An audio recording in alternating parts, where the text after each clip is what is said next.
Hi friends, Mallu ടിപ്സിന്റെ പുതിയൊരു വീഡിയോയിലേക്ക് എല്ലാവർക്കും സ്വാഗതം. ഈ ചാനൽ നിങ്ങൾ ഇതുവരെയും സബ്സ്ക്രൈബ് ചെയ്തിട്ടില്ല എങ്കിൽ ഈ വീഡിയോക്ക് താഴെ കാണുന്ന സബ്സ്ക്രൈബ് ബട്ടണിൽ അമർത്തി നോട്ടിഫിക്കേഷൻ ഓൾ എന്നാക്കി മാറ്റുക. എന്നാൽ മാത്രമേ ഞാൻ അപ്ലോഡ് ചെയ്യുന്ന വീഡിയോകൾ നിങ്ങൾക്ക് നോട്ടിഫിക്കേഷനായി ലഭിക്കുകയുള്ളൂ. ഇനി നമുക്ക് ഇന്നത്തെ വീഡിയോയിലേക്ക് കടക്കാം. കഴിഞ്ഞ വീഡിയോയിൽ കോപ്പി പേസ്റ്റ് കണ്ടന്റ് എങ്ങനെ നമ്മൾ സെല്ലിൽ ടൈപ്പ് ചെയ്യാം ഇതൊക്കെ ഞങ്ങൾ പഠിച്ചു. അതുപോലെ തന്നെ സെൽ അലൈൻമെന്റ്, ഈ കാര്യങ്ങളൊക്കെ നമ്മൾ പഠിച്ചു. അപ്പോൾ റോ എങ്ങനെ നമുക്ക് കൂട്ടാം, വലുതാക്കാം, എല്ലാ കാര്യങ്ങളും നമ്മൾ പഠിച്ചു. ഇനിയിപ്പോൾ നമ്മൾ പഠിക്കാൻ പോകുന്നുള്ളതെന്ന് വെച്ചാൽ, ആദ്യമായിട്ട് കഴിഞ്ഞ ഇതിൽ ഞാൻ വിട്ടുപോയ ഒരു കാര്യമായിരുന്നു എങ്ങനെ മെർജ് ആൻഡ് സെൻറ്റർ ചെയ്യുക എന്നുള്ളതാണ്. അതാണ് ഞാൻ ഇപ്പോൾ പറയാൻ പോകുന്നുള്ളത്. നമ്മൾ മെർജ് ചെയ്യാൻ വേണ്ടി ഉദ്ദേശിക്കുന്ന ഏത് സെല്ലാണോ ആ സെല്ലിനെയും അത് മുതൽ നെക്സ്റ്റ് ഏതുവരെയുള്ള സെല്ല് വരെയാണോ ഉദ്ദേശിക്കുന്നത് അതുവരെയൊക്കെയുള്ളതിനെ നമ്മൾ സെലക്ട് ചെയ്യണം. എന്നിട്ട് വേണം നമ്മൾ മെർജ് ചെയ്യാൻ. ആ മെർജ് ചെയ്യുന്നതിന് മുമ്പ് നമ്മൾ ശ്രദ്ധിക്കേണ്ട ഒരു കാര്യം, നമ്മൾ സെലക്ട് ചെയ്തതിന്റെ നെക്സ്റ്റ് സെല്ല് ഡാറ്റ ഉണ്ടാവാൻ പാടില്ല. അതായത് നമ്മൾ ഏതൊക്കെ സെല്ലിൽ മെർജ് ചെയ്യാൻ ഉദ്ദേശിക്കുന്നു ആ സെല്ലിൽ ഒന്നും ഡാറ്റ ഉണ്ടാവാൻ പാടില്ല. അത് ഉണ്ടായാൽ ആ ഡാറ്റ നമ്മളിൽ നിന്ന് നഷ്ടപ്പെടും. അത് നമ്മൾ എപ്പോഴും ശ്രദ്ധിക്കേണ്ടതാണ് മെർജ് ചെയ്യുന്ന സമയത്ത്. അപ്പൊ എനിക്ക് മെർജ് ചെയ്യേണ്ടത് ഈ ടൈറ്റിലിനെയാണ്. ഞാനിപ്പോൾ സെലക്ട് ചെയ്തിട്ട് ഇത്തരം മെർജ് ചെയ്യാണ്. മെർജ് ചെയ്യാൻ വേണ്ടി നമ്മൾ ഇതാക്കേണ്ടത് ഈ മെർജ് സെന്റർ ആണ്. ഈ മെർജ് സെന്റർ ഞങ്ങൾ ചെയ്താൽ അത് കമ്പൈൻ ആയിട്ട് മെർജ് ആവും. അത്ര സെല്ല് കമ്പൈൻ ആയിട്ട് മെർജായി മാറും. അപ്പൊ മെർജ് ചെയ്തിട്ട് ഞാൻ മെർജ് സെന്റർ ചെയ്യാം. ഇനിയിപ്പോ ഇതിനെ നമുക്ക് ഏത് രീതിയിലേക്ക് വേണമെങ്കിൽ അലൈൻ ചെയ്യാം. അലൈൻ റൈറ്റ് അലൈൻമെന്റ് വേണം, റൈറ്റ് അലൈൻമെന്റ് ചെയ്യാം, അല്ലെങ്കിൽ ലെഫ്റ്റ് ചെയ്യാം, ഇല്ലെങ്കിൽ സെന്റർ അലൈൻമെന്റ് ചെയ്യാം. എങ്ങനെ വേണമെങ്കിൽ നമുക്ക് ഇതിനെ അലൈൻമെന്റ് മാറ്റാൻ പറ്റും ഇവിടെ നിന്ന്. ഓക്കെ, ഇനി അടുത്തത് എന്താന്ന് വെച്ചാൽ നമ്മൾ പഠിക്കേണ്ടത് കുറച്ച് ഫോർമുലാസ് ആണ്. ഈ ഫോർമുലാസ് നമ്മൾ പഠിച്ചിരിക്കണം. നമുക്കിനി എക്സലിൽ മെയിൻ ആയിട്ട് വരുന്നതാണ് ഫോർമുലാസ്. ആ കണ്ടന്റ് നമ്മൾ ടൈപ്പ് ചെയ്ത്, പക്ഷേ ആ കണ്ടന്റിന്റെ ഫോർമുലാസ് ആണ് ഇതിനെ അപ്ലൈ ചെയ്തിട്ട് നമ്മൾ എല്ലാ ജോലികളും നമുക്ക് എളുപ്പമാക്കി തരുന്നത് ഈ ഫോർമുലയാണ്. ഓക്കെ, ഇപ്പൊ ആദ്യമായിട്ട് നമ്മൾ പഠിക്കാൻ പോകുന്നുള്ള ഫോർമുല എന്ന് പറയുന്നത് സം ആണ്. ഓക്കെ, ടോട്ടൽ എത്രയാന്നുള്ളത് നമ്മൾ കണ്ടെത്താം. അതാണ് നമ്മൾ ആദ്യം പഠിക്കാൻ പോകുന്നുള്ളത്. അതിനുവേണ്ടി സമ്മിന് എപ്പോഴും ഏതൊരു ഫോർമുലയാണ് നമ്മൾ നോട്ട് ചെയ്തിട്ട് വെക്കേണ്ട ഒരു കാര്യമാണ്. ഏതൊരു ഫോർമുലയാണെങ്കിലും നമ്മൾ ഫോർമുല തുടങ്ങുന്നുള്ളത് ഇസ് ഈക്വൽ ടു എന്നുള്ള ഈ ബട്ടണോട് കൂടിയാണ്. ഇസ് ഈക്വൽ ടു ആദ്യമായിട്ട് ഞാൻ കാണിക്കാൻ പോകുന്നുള്ളത് എന്ന് പറയുന്നത് ഇതാണ്. നമ്മൾ plus plus plus plus plus plus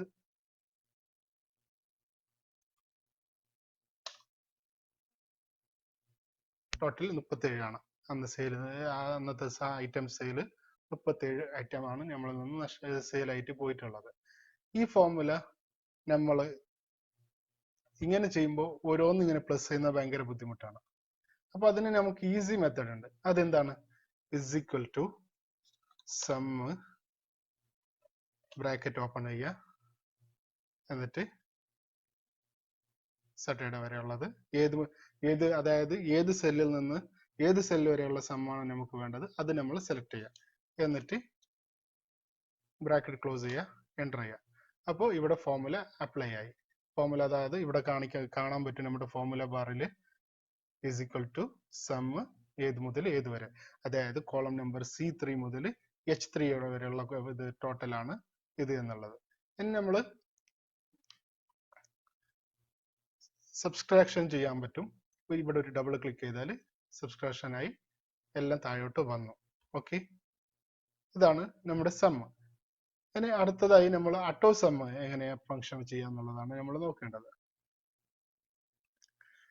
അപ്പോൾ ഓട്ടോ സം എങ്ങനെ ചെയ്യാം? അപ്പോൾ ഈ ഡാറ്റാസ് നമുക്ക് ഡിലീറ്റ് ചെയ്യാം. ഓക്കെ, ഓട്ടോ സം ചെയ്യാൻ എടുത്തത്. ഓട്ടോ സം ചെയ്യാൻ വേണ്ടി നമ്മൾ ചെയ്യേണ്ടത് ഇവിടെ ഫോർമുല ബാറിൽ പോവാം. ചിലപ്പോൾ നമ്മൾ ഇത് എടുക്കുന്ന സമയത്ത് ഫോർമുല ഉണ്ടാവും, അത് ഫോർമുല ബാറിലേക്ക് പോവാം, എന്നിട്ട് ഓട്ടോ സം കാണാം. അതാണ് automatically add it up your total will appear after the selected cell. അതായത് സെലക്ടഡ് സെല്ലിന് ശേഷമുള്ളത് എല്ലാം നിങ്ങളുടെ ടോട്ടൽ ഇതിൽ അപ്പിയർ ആവും എന്നുള്ളതാണ് ഇതിൽ പറയുന്നുള്ളത്. ഓക്കെ, ഓട്ടോ സം സെലക്ട് ചെയ്യാം. ഇവിടെ ഒരു എറർ വരുന്നുണ്ട്, അത് ഞാൻ പറഞ്ഞുതരാം എന്താണെന്നുള്ളത്. ഇവിടെ നേരത്തെ നമ്മൾ നോക്കുകയാണെങ്കിൽ 37 എന്നുള്ളതായിരുന്നു ടോട്ടൽ. എന്തുകൊണ്ട് ഇവിടെ 112 വന്നു? അത് ഇവിടെ സെലക്ട് ചെയ്തത് B3 ആണ്. ഓപ്പണിംഗ് സ്റ്റോക്കും കൂടി സെലക്ട് ആയിട്ടുണ്ട്. അത് നമുക്ക് C3 എന്നുള്ളത് മാനുവൽ ആക്കിയിട്ട് മാറ്റാം. C3 എന്ന് മാനുവൽ ആക്കാം. അല്ല എങ്കിൽ നമ്മൾ ഇവിടെ F2 അടിക്കുക, എന്നിട്ട് ഈ സെല്ലിന് ഇതുപോലെ നീട്ടാം. ഓക്കെ, ഇപ്പൊ ശരിയായി. താഴോട്ട് അതേപോലെ കൺട്രോൾ D അടിച്ചാലും മതി. ആ ഫോർമുലേസ് അതേപോലെ തന്നെ ഇവിടെ താഴെയും കൂടി പേസ്റ്റ് ആയിട്ട് വരും. അത് റിപ്പീറ്റ് ആയിട്ട് വരുന്നതാണ്. കൺട്രോൾ D അടിച്ചാലും മതിയാവും. ഇനി നമുക്ക് അറിയേണ്ടത് ക്ലോസിംഗ് സ്റ്റോക്ക് എത്രയുണ്ട് എന്നുള്ളതാണ്. ഓക്കെ, അതിന് നമ്മൾ ഈ ടോട്ടലിൽ നിന്ന് ഓപ്പണിംഗ് സ്റ്റോക്കിനെ നമുക്ക്, അതായത് ഈ ടോട്ടലിൽ നിന്ന് ഈ ഓപ്പണിംഗ് സ്റ്റോക്കിനെ നമുക്ക് എന്ത് ചെയ്യണം? മൈനസ് ചെയ്യണം. അല്ല, ഈ ഓപ്പണിംഗ് സ്റ്റോക്കിൽ നിന്ന് ഈ ടോട്ടലിനെ നമുക്ക് മൈനസ് ചെയ്യണം. ഓക്കെ, അപ്പോൾ നമുക്ക് ക്ലോസിംഗ് സ്റ്റോക്ക് എത്രയാന്നുള്ളത് കിട്ടും. അതിനെന്ത് ചെയ്യുക? ഈസ് ഈക്വൽ ടു, ആദ്യം ഇത് സെലക്ട് ചെയ്യണം. അതായത് വലിയ എമൗണ്ട് ഉള്ളത് അതാണ്, ബി ആണ് ഓപ്പണിംഗ് സ്റ്റോക്ക്. അതിൽ നിന്ന് നമ്മുടെ സെയില്, ടോട്ടൽ സെയില് നമ്മൾ ഇത് ചെയ്താൽ നമ്മുടെ ബാലൻസ് എത്രയാന്നുള്ളതാണ്. അപ്പോൾ 75 നിന്ന് 37 പോയപ്പോൾ 38 എന്നുള്ളത് ബാലൻസ് ആയിട്ട് നമുക്ക് വന്നു. ഡ്രോപ്പ് ഡൗൺ ഇത് സബ്സ്ക്രിപ്ഷൻ ചെയ്തപ്പോൾ താഴോട്ട് ഡ്രോപ്പ് ഡൗൺ ആയിട്ടും വന്നത്. ഓക്കെ, ഇതാണ് ക്ലോസിംഗ് സ്റ്റോക്ക് ആയിട്ട് നമുക്ക് കാണുന്നുള്ളത്. ഇനി നമുക്ക് മന്ത്ലി സെയിൽസ് എത്ര നടക്കുന്നുണ്ടെന്ന് നോക്കാം. ഈ അവൈലബിൾ സ്റ്റോക്ക് അല്ല, നമുക്ക് ഇവിടെ വേണ്ടത് മന്ത്ലി സെയിൽസ് ആണ്. ഈ മന്ത്ലി സെയിൽസ് എത്ര നടക്കുന്നുണ്ടെന്ന് നോക്കാം. ഓക്കെ, ഈ മന്ത്ലി സെയിൽസ് എങ്ങനെ നമുക്ക് ഇതാക്കാം? നോർമലി ഒരു മാസത്തിലേക്കുള്ളത് നമുക്ക് 4 ആഴ്ചയാണ്. അപ്പോൾ ഒരാഴ്ചയിൽ നമുക്ക് സെയിൽ ആയിട്ടുള്ളത് എത്രയാണ്? 37 ഐറ്റംസ്. അപ്പോൾ is equal to 37 into 4, 148 items monthly സെയിലായി. ഓക്കെ, അപ്പോൾ 148 ഐറ്റംസ് ആണ് മന്ത്ലി സെയിലായിട്ട് നമുക്ക് കാണിക്കാൻ പറ്റുന്നുള്ളത്.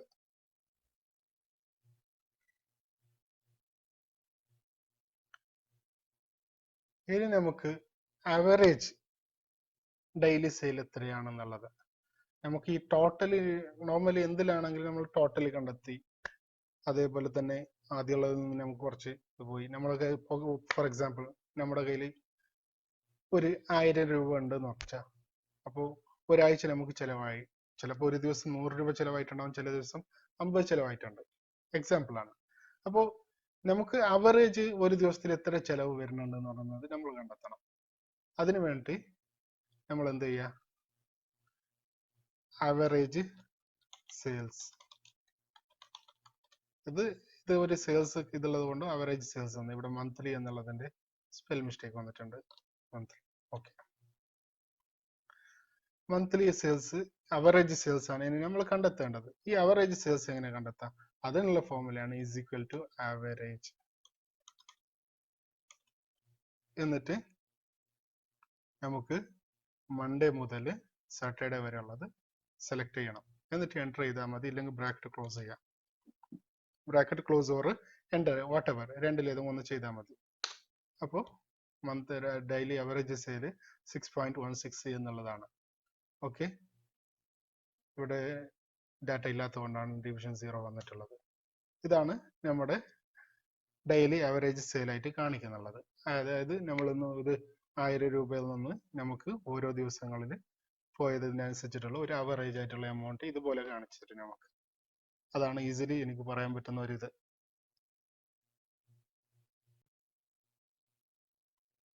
പിന്നെ ഞാൻ പറയാൻ വിട്ടുപോയി, ഇവിടെ ഈ മന്ത്ലി സെയിൽസിന്റെ ഇവിടെ ഇതിന് ഈ ഫംഗ്ഷൻ, അതായത് ഈസ് ഈക്വൽ ടു J3, അതായത് ഈ കോളവും ഈ കോളത്തിൽ നിന്ന് ഇൻറ്റു 4 അടിച്ചത്, ഇതിന് ഞങ്ങൾ പറയുന്ന എക്സലിൽ പറയുന്ന ഇതെന്താണ്?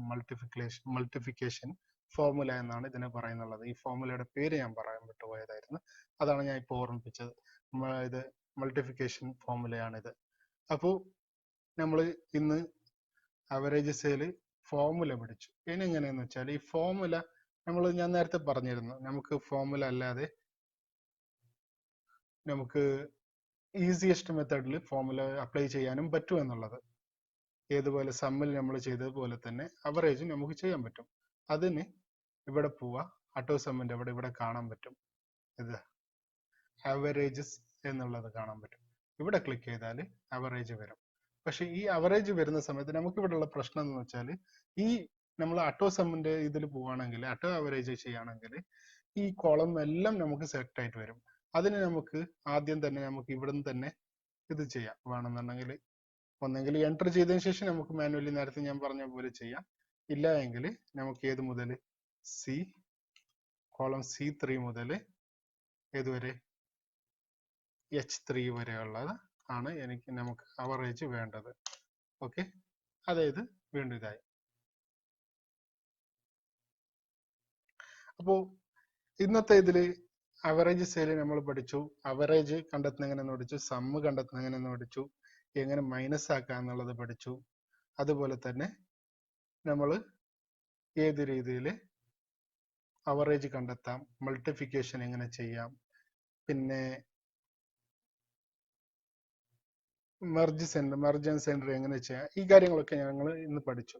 എൻ്റെ വീഡിയോ നീണ്ടു പോകുന്നത് കൊണ്ടാണ് ഞാൻ ഈ ചെറിയ ചെറിയ തോതിൽ ഇത് വീഡിയോ ആക്കാനാണ് പരമാവധി ശ്രമിക്കുന്നുള്ളത്. അപ്പോൾ ഇന്ന് ഇതേ ഫോർമുല ഇനി നമ്മൾ താഴെയും കൂടി അപ്ലൈ ചെയ്തിട്ട് ഓരോരുത്തർ ട്രൈ ചെയ്യുക. ഓക്കെ, ആ ട്രൈ ചെയ്തിട്ട് നമുക്ക് ഇൻഷാല്ല അടുത്ത ഇതിൽ നമുക്ക് കൂടുതൽ ബെറ്റർ ആയിട്ടുള്ള ഐഡിയാസും ബെറ്റർ ആയിട്ടുള്ള രീതിയിൽ നമുക്ക് പഠിക്കാൻ പറ്റും. ഓക്കെ, ഈ ഇൻഷാല്ല അടുത്ത വീഡിയോയിൽ നമ്മൾ കൂടുതൽ കാര്യങ്ങൾ എക്സലിനെ കുറിച്ച് പഠിക്കാം. ഈ വീഡിയോ ഇഷ്ടപ്പെട്ടാൽ നിങ്ങൾ ലൈക്ക് ചെയ്യുക, ഇഷ്ടപ്പെട്ടില്ലെങ്കിൽ ഡിസ്ലൈക്ക് ചെയ്യുക. അതുപോലെ തന്നെ കമന്റ് ചെയ്യാൻ നിങ്ങൾ മറക്കരുത്. ഇഷ്ടപ്പെട്ടാലും പെട്ടില്ലെങ്കിൽ നിങ്ങൾ കമന്റ് ചെയ്യുക. അതുപോലെ തന്നെ നിങ്ങളുടെ കമന്റ് ആണ് എനിക്ക് എൻ്റെ അവതരണ ശൈലി എനിക്ക് ഇംപ്രൂവ് ചെയ്യാൻ പറ്റുക. എന്തെങ്കിലും ബുദ്ധിമുട്ടുണ്ടെന്നുണ്ടെങ്കിൽ, നിങ്ങൾക്ക് മനസ്സിലാവാത്തതുണ്ടെന്നുണ്ടെങ്കിൽ എനിക്ക് അറിയാൻ പറ്റും നിങ്ങളുടെ കമന്റുകളിലൂടെയാണ്. അപ്പൊ നിങ്ങൾ കമന്റും ചെയ്യുക, കമന്റ് ചെയ്യാൻ മറക്കരുത്. അതുപോലെ തന്നെ നിങ്ങൾ ഇഷ്ടപ്പെട്ടാൽ നിങ്ങളുടെ ഫ്രണ്ട്സിന് ഇതിന് ഷെയർ ചെയ്യാനും മറക്കരുത്. ഓക്കെ, നമസ്കാരം, നന്ദി.